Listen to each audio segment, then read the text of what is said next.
여러분, 오늘은 아주 흥미로운 질문 하나로 시작해 보겠습니다. 만약 누군가 여러분한테 이런 말을 한다면 어떻겠습니까? 야, 나 조선 왕 후손이야. 어떠십니까? 솔직히 말씀해 보세요. 처음엔 그래? 하다가 두 번째는 근데 전주 이씨 많잖아 하고 세 번째는 그래서 뭐? 하게 되지 않으십니까?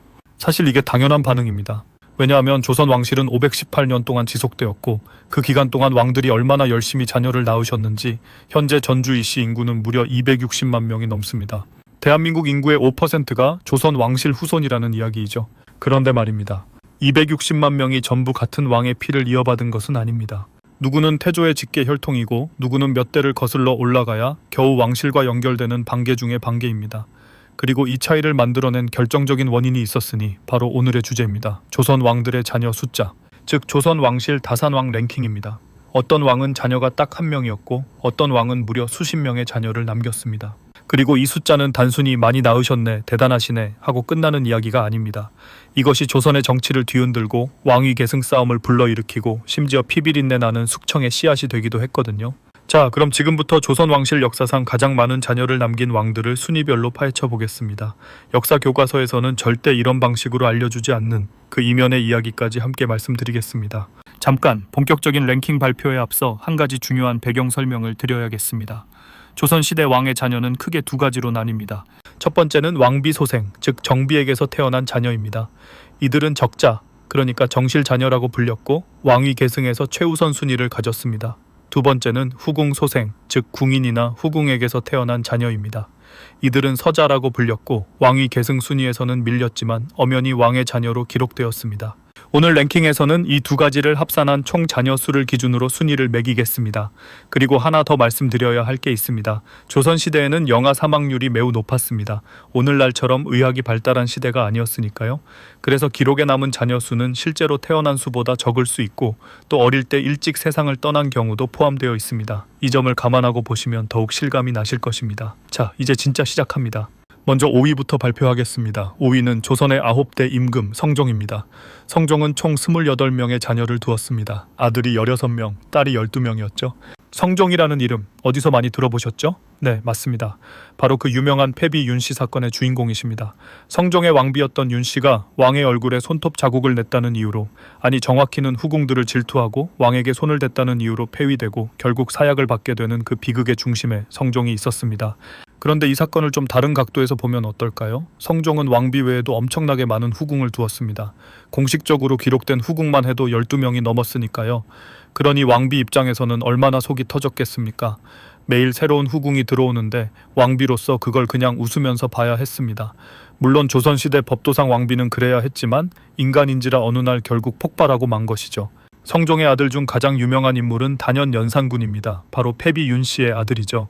어머니가 사약을 받고 돌아가셨다는 사실을 나중에 알게 된 연산군이 어떤 행동을 했는지는 여러분도 잘 아시지 않습니까?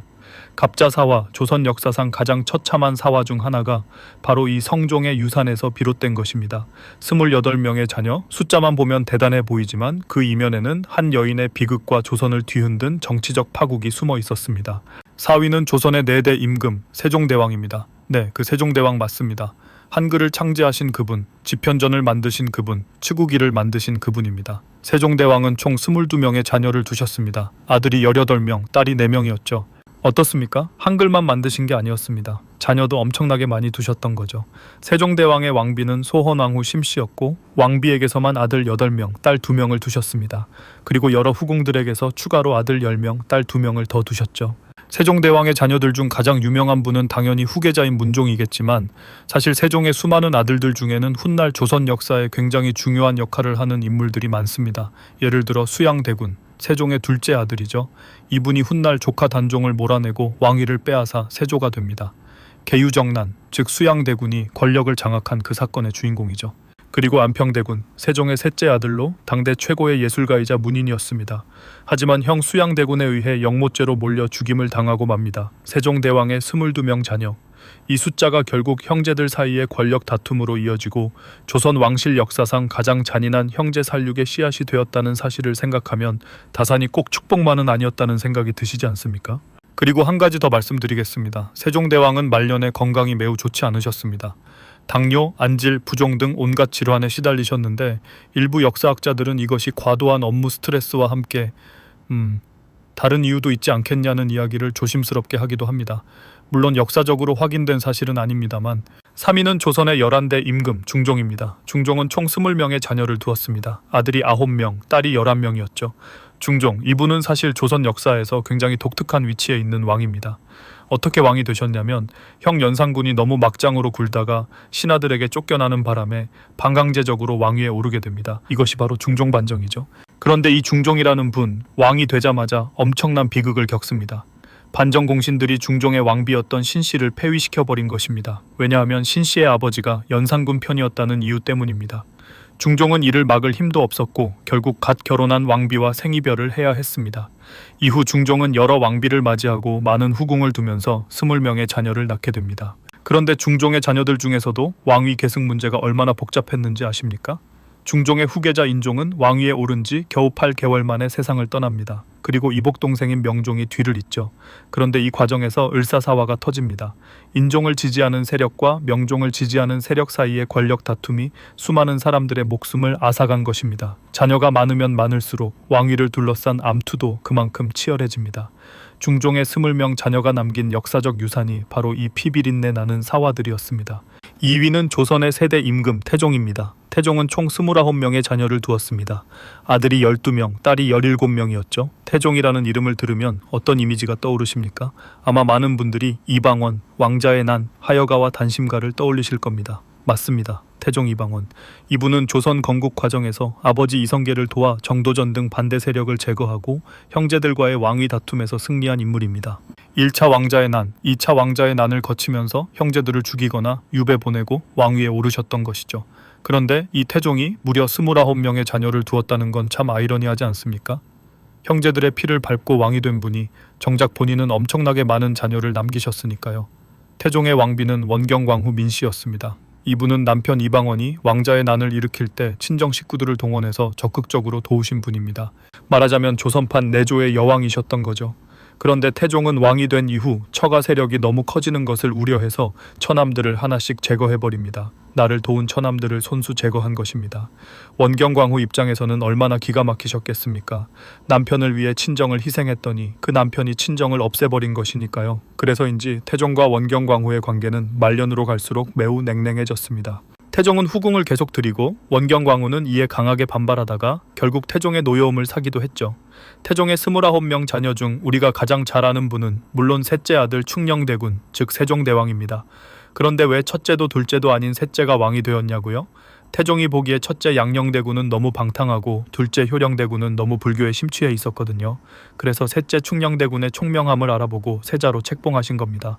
이게 바로 역사의 아이러니입니다. 피비린내 나는 권력 투쟁을 통해 왕이 된 태종이 정작 후계자 선택에서만큼은 가장 현명한 판단을 내리셨던 거죠. 그 결과 우리는 세종대왕을 얻게 되었습니다.